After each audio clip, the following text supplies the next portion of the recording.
few folks have started to take shelter, but probably feels good, and hopefully it will cool things down a little bit. Almost 6 o'clock here in the capital city. Biscuits with 11 runs on 10 hits. And now the 2-1 is high 3-1. Tell you what, though, I don't think I've seen it rain this hard ever with the sun out.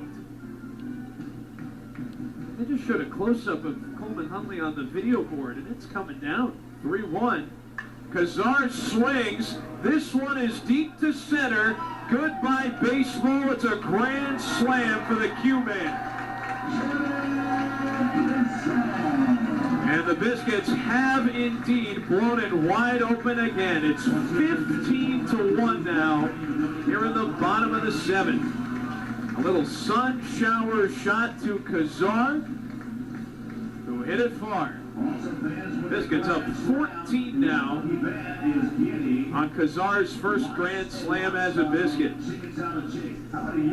That one went 456 feet, by the way. Special thanks to our track man. And now Bruce Crabb is going to come out